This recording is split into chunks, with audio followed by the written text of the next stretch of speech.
What is up, everybody? My name is Andrew Mencher, and this is the Wisdom and Sound Show. If this happens to be your first time with us, welcome. Thank you for showing up. The purpose of this show is to bring you some information that can help jumpstart you on your path as a creative individual or a musician, or if you're already on your journey, perhaps this can keep you motivated and in the game. If you find some value from what you hear today, I would love to hear your feedback. You can send me an email at andrew@wisdomandsound.com. In addition, I'm always taking music submissions, so if you have them, please send them over. They can be any genre. I do not discriminate. As long as it's good quality and comes from the heart, we're all good. Also, if you can subscribe and share this with your friends and family. I don't make any money from this. I do this strictly for my passion of interviewing amazing musicians that I look up to and perhaps gain some new insight into what it takes to be successful in the music industry. Also, if you're so inclined, please give me a 5-star rate and review. I know every iPhone has a podcast app. You can just search Wisdom and Sound on that app and you'll find the show. Today I have a very special guest. He goes by the name of Pato Banton. He's been involved with reggae music for a long time. So if you haven't heard of him already, I suggest you do a Google search and check him out right now. Otherwise, it's my pleasure having him on the show. Pato, what's happening, my man? Can you hear me okay? I can hear you perfectly. All right, perfect. So give thanks, man, for taking the time to speak with me today. Nice one. Yeah. What have you been up to lately? You've been touring a lot and still doing your thing? Yep, touring a lot. Very cool. Cool. Well, I started this podcast to inspire other musicians and artists to take their steps towards their journey, or if they're already on their journey, just to keep going. Hopefully this will bring them some motivation, you know? Mm-hmm. So for any new fans, can you give us a little bit of your background and how you got started in reggae music? Yeah. I was born in London, England. I moved to Birmingham at the age of 8.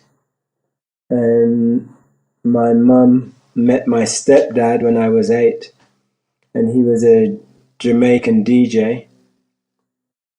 So our family home became the community party house during the weekends.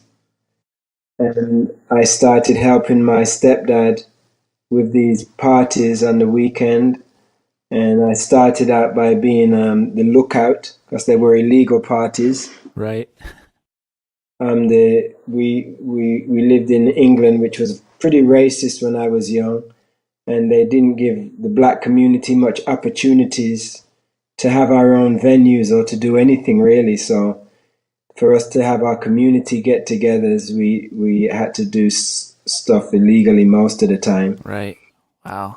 And so I was a lookout at the age of 9, and that's how I got my name, Pato, which is a night owl in Jamaica, a small night owl that comes out at night and goes, Pato, Pato.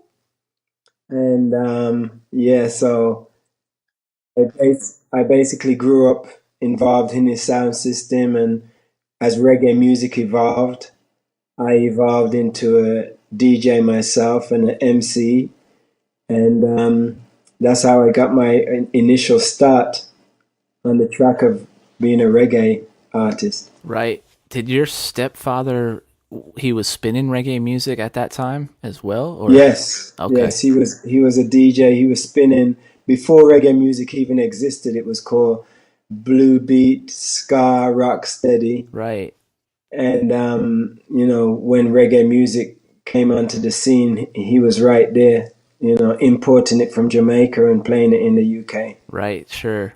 Who was some of the guys that you were listening to back then? In the early days, it was like Prince Buster. Okay, yeah. Toots and the Maytals, Culture, the Abyssinians, Fred Lux, eventually Bob Marley. Sure.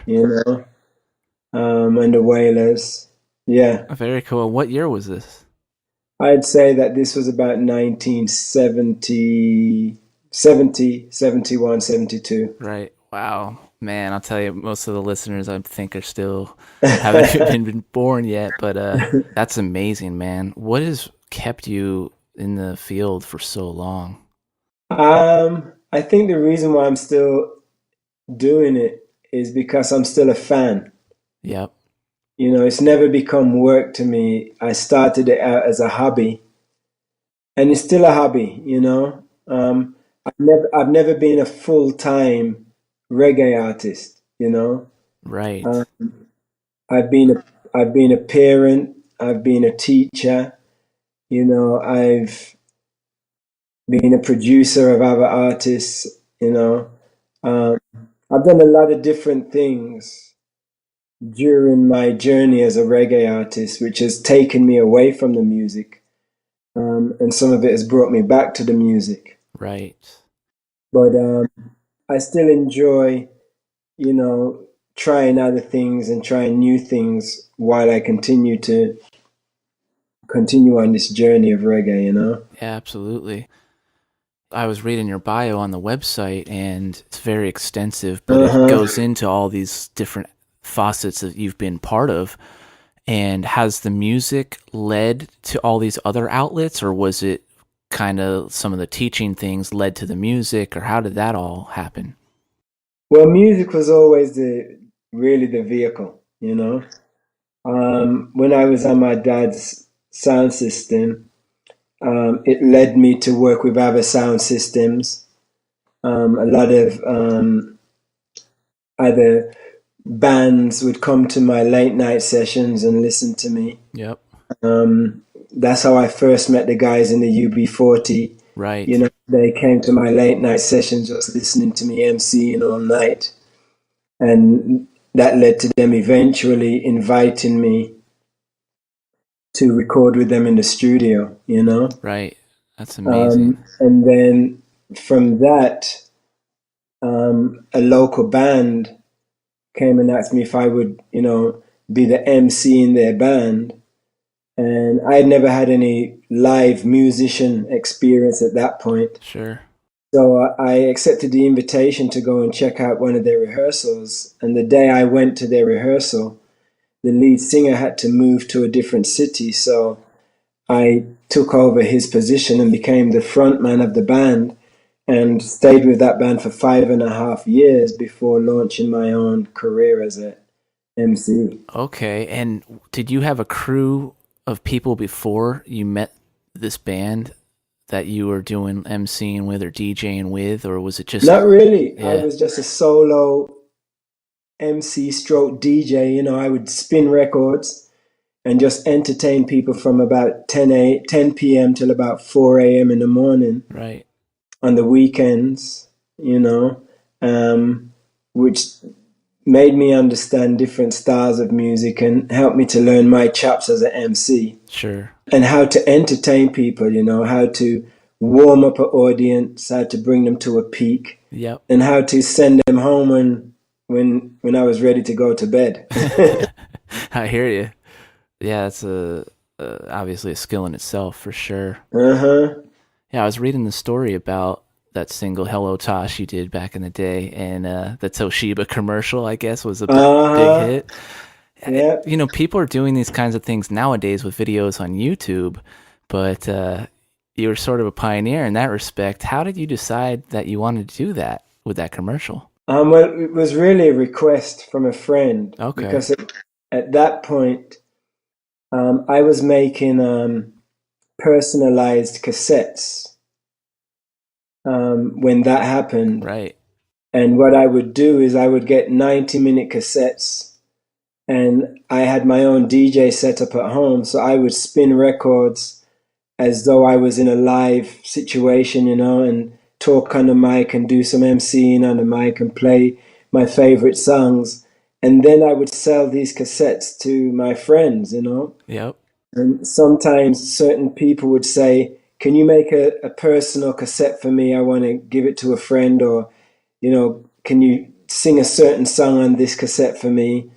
And then one day, one of my close friends says to me, "Could you write a song about this advert and put it on a cassette for me?"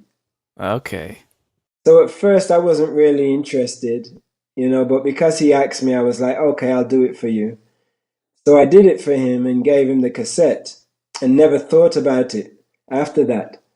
And then I went to a party one night and he came in and goes, that cassette you gave me, everybody loves it, man. I've been playing it to people and they love that song.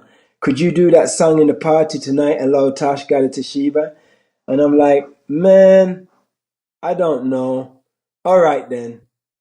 So I went on the mic and I just said, hello, Tosh got it to Sheba, and the party went crazy. What? Everybody started making noise, asking me to do it again. And then about a month later, I did a huge concert in London. It was one of my first appearances on the music scene in London. And they put me early because I was unknown. And there was hardly anybody in the show when they put me on. David Radigan was the host DJ. And I went on early, did my thing, and came off. But somebody never turned up. And Radigan said, Pato, would you like to come up and do another song now that the place is packed?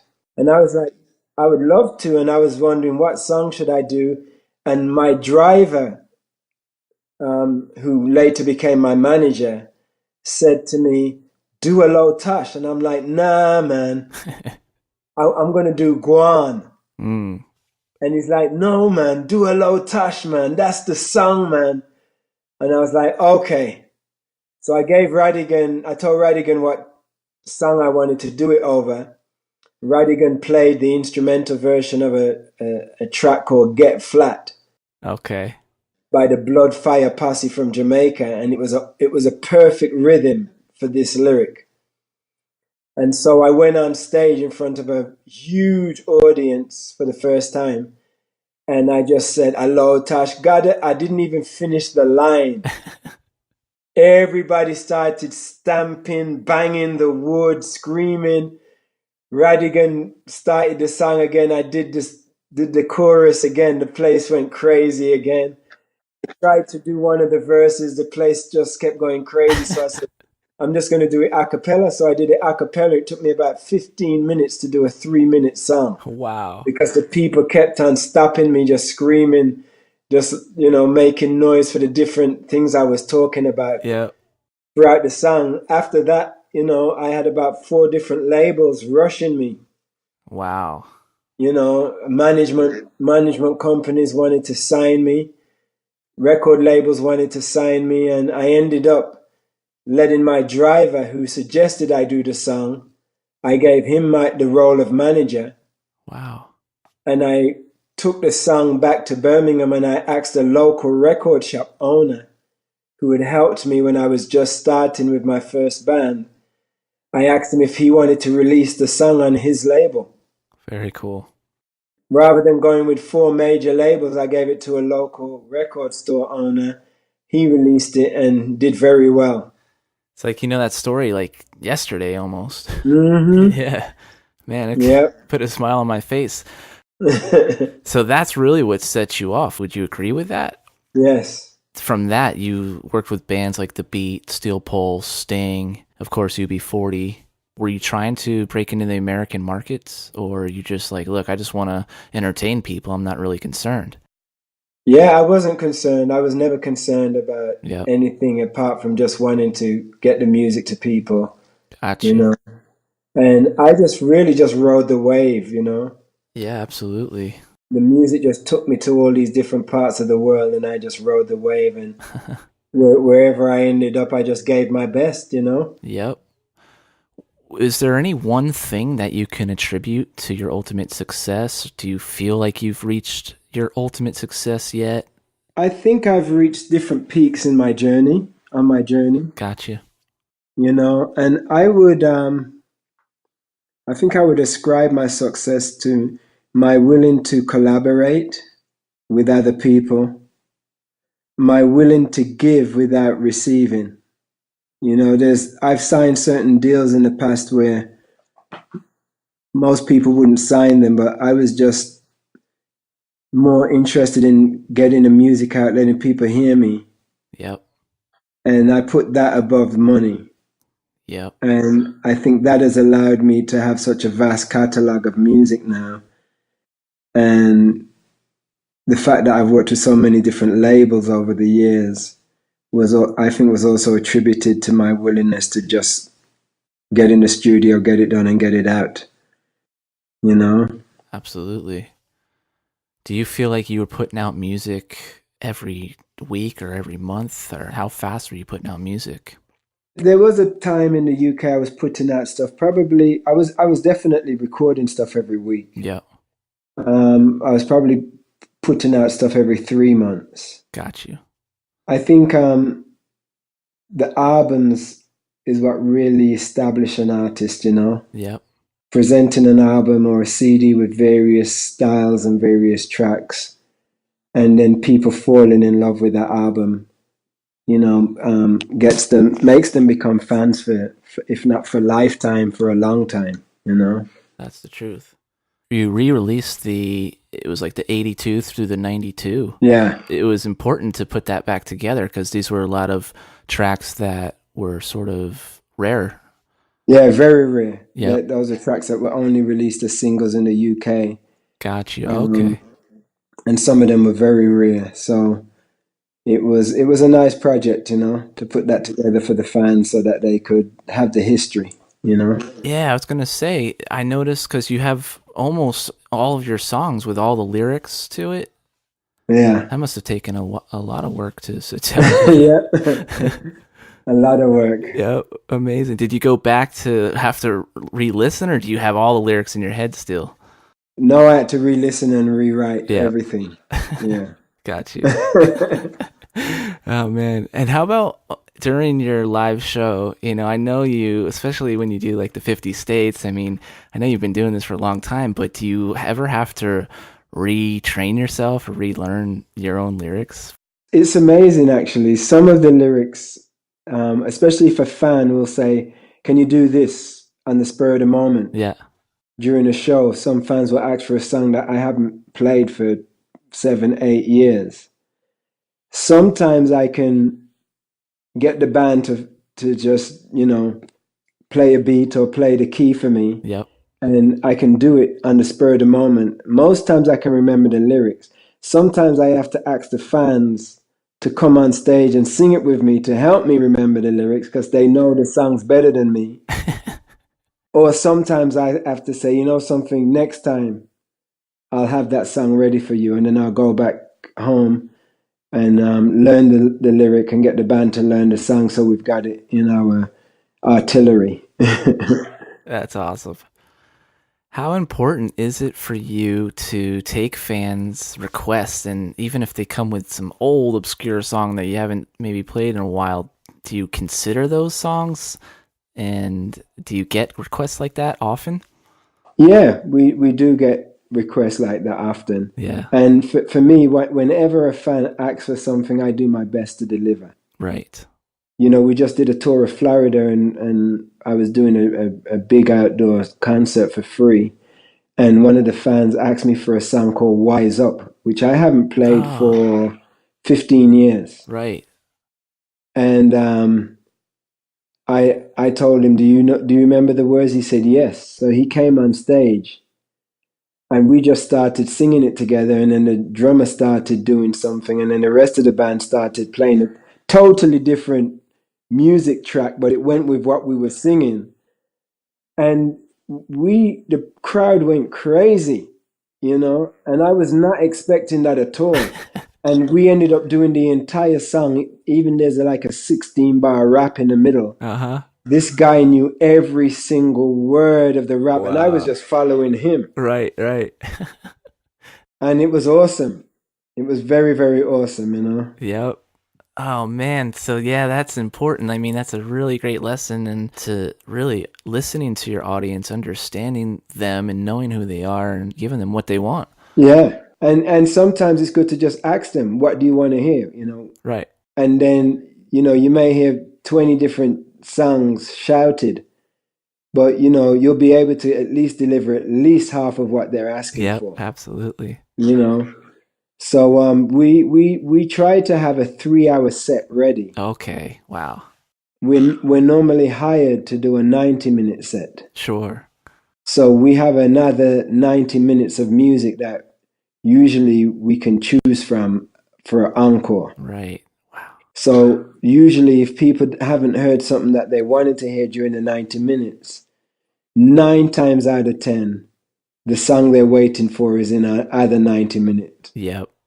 arsenal, and then we'll just pull on those tracks as we go along, you know. Yeah, so that's something I read. You don't use set lists. No, never had a set list, never. Amazing. And the band don't know what songs I'm going to ask for, you Right, know. right. So, you know, sometimes we have a medley at the beginning of the show that is set. Sure, sure.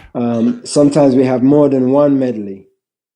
So they don't know which one they're going to do until it's time to get on stage. Got you. And then once that first medley is done, they have no idea what's next. Right. You know, it can take any direction from there.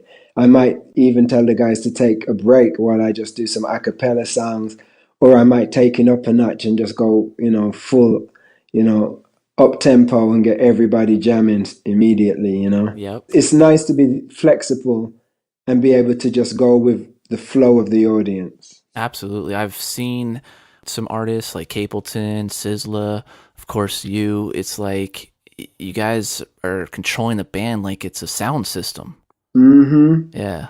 Yeah, it's like you're the DJ or the maestro. Yeah. And just kind of directing these guys where to go. I know you went through a bunch of bands over the years. Nowadays, the band's Now Generation. Uh-huh. Is this your solid band, or is it kind of always moving and changing? No, this is a solid band now. Okay.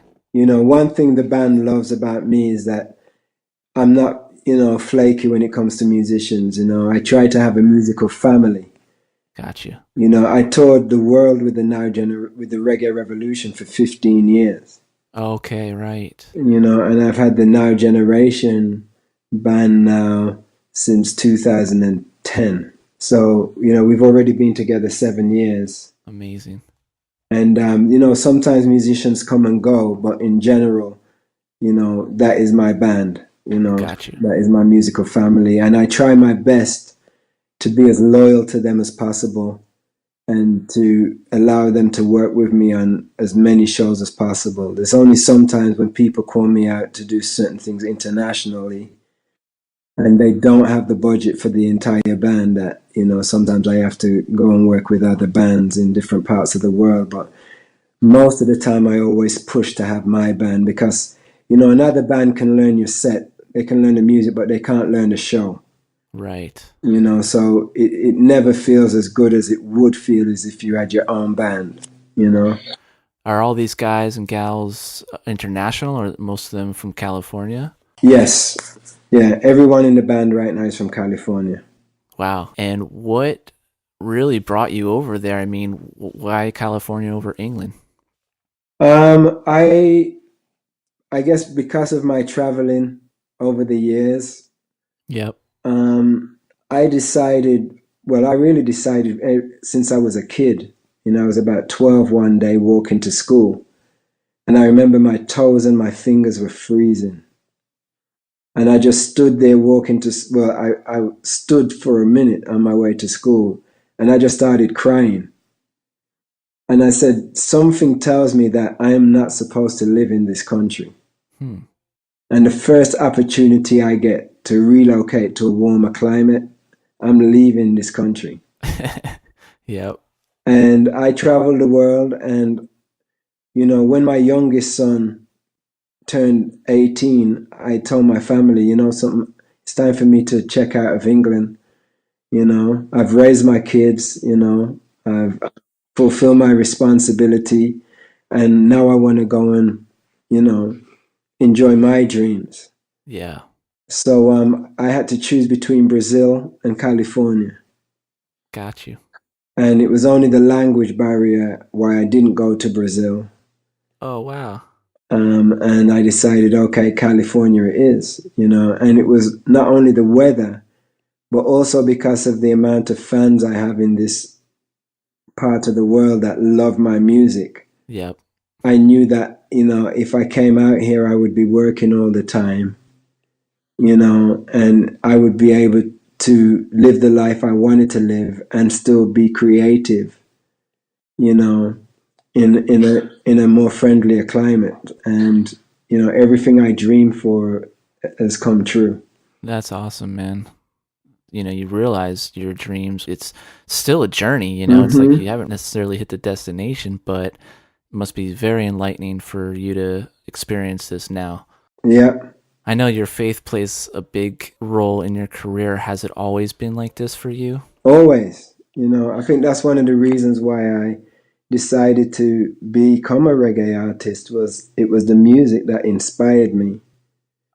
The music for me as a black kid in England who had no idea about my racial history or my culture or my background, reggae music educated me about my cultural identity, Yep. about my roots, and also about my heavenly creator, you know? Sure.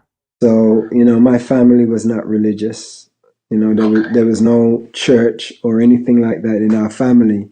So reggae, and my family never discussed Jamaica or our roots from Jamaica back to Africa. That was never ever discussed. So it was the music that educated me and let me know who I was on a physical level and on a spiritual level. And I decided that I wanted to give that back to the music. Yep. You know, so I ever since reggae inspired me, I went on a religious search that lasted 20 years to figure out which religion was the right one for me Sure. and to figure out who I was in the scheme of racial history and who I was in the scheme of my eternal future, you know? Absolutely. And everything I've learned over the years, I've always applied it to my music. Yep. It seems all these things, these, if you will, these twines of fabric, they all interweave into this beautiful, it makes up who you are. So it's all part of that. Yes. Yeah. Well, Pato, where can people reach out to you? What's the best place? I mean, I know you have your website, patobanton.com. Are you on Twitter and Facebook, all that? I'm mostly on Facebook. Okay. That's really my home. Got you. So people can find me on Facebook, and you know, I respond to all of my fans personally. I don't have anyone managing my social media. I don't even have a manager. So, you know, Wow. people can go to my website and contact me directly through my website, or they can go to social media, Facebook, and contact me directly through there, and I will respond to them personally. Yeah, that's definitely important. Some of the mentors that I look up to are always about contact people, reach out to them, let them know that you care, let them know you're a real person. And so hearing it from someone in your stature, it just humbles myself, you know, for sure. Nice one, bro. Yeah, man. Yeah, I just want to let people know that this year I released 2 albums. Okay. Are they ready to come out or they're coming out? They're out. They're out. They just got released. One of them is called The Words of Rastafari. Okay. And that is a 3 CD box set. Oh, wow. Okay. Awesome. And I also did a magazine of the words as well, which is on magcloud.com. Perfect. And you can find the album on CD Baby, and it should be on iTunes any day now too. And then the second album, which I just released last week, is called Love is the Greatest, which is like an international album with me featuring other artists. It's called Love is the Greatest, Pato Banton and Friends. And that should be on iTunes now too. But it's definitely on CD Baby. And those are my 2 new releases that people should check out. Beautiful. How long have you been working on these albums? The Words of Rastafari, 5 years. And Love is the Greatest, about 2 years.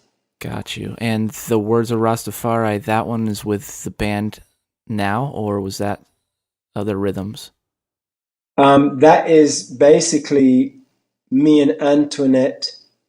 Okay. And mainly me and Antoinette in the recording studio, creating Bob Marley tracks. Awesome. Recreating Bob Marley tracks. Right. and putting the words of Rastafari over those tracks and some other very, very old Jamaican rhythms that we like a lot. We recreated all of them and put the words over them, and it's beautiful. As soon as you hear the rhythms, you go, that's that one, that's that one, that's that one, and then the words of Selassie are just amazing. I'm just narrating Selassie speeches. Right. Wow. Okay. Yeah, I'll definitely be checking for that. I'm already on CD Baby, so were you working side by side on those two? Yes, both of those albums was conceptualized from start to finish, and I'm actually working on another one right now. Right. Which I was working on the same time as those. Wow, amazing. Give thanks, man. And I even see you have Nothing More Powerful Than Love with The Ambassador, which is the track that we did. Yep. Oh, man, it's such an honor. Well, I do want to play this track for you guys right now. It's with The Ambassador. You can check him out at theambassadormusic.com, and I hope you enjoy it. Na na na na na na na na, yeah. Yeah, man. Original Pato Banton, along with The Ambassador. Na na na. Let me not tell you, man. Na na na na na, yeah.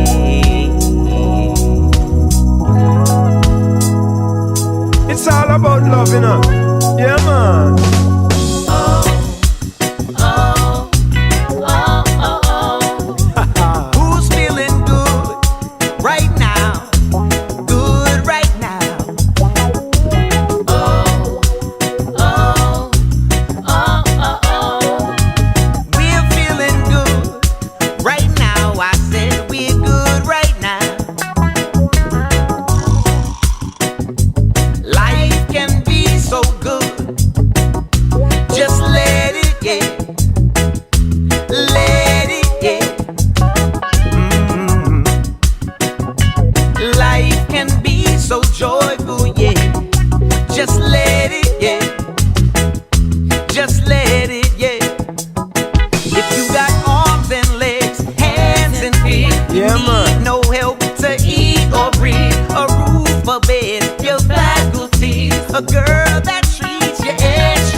And give all the thanks and praise to Jah for all that He has done. Count your blessings, name them two by two. Then open up your heart and let your love come true. I feel good, yes I'm always faithful. I got blessings in the barrel and the crate full. I feel good and I'm always grateful. I got a roof over my head and my plate full. I feel good, no I'm never wasteful. Lord I can forgive and forget, I'm never hateful. I feel good, humble, loving and graceful. I pray the words from my mouth are ever tasteful. I give thanks that my works are always fruitful, and that this love in my heart and soul will keep me youthful. Cause love is powerful and it's so wonderful. Yes, it's a blessing from above and it's so beautiful. Because there's nothing more powerful than love, yeah. Nothing more powerful than love, yeah. I know it, yeah. Jano, I know it, yeah. Because there's nothing more powerful than love, yeah. Nothing more powerful than love, oh yes, I know it, yeah.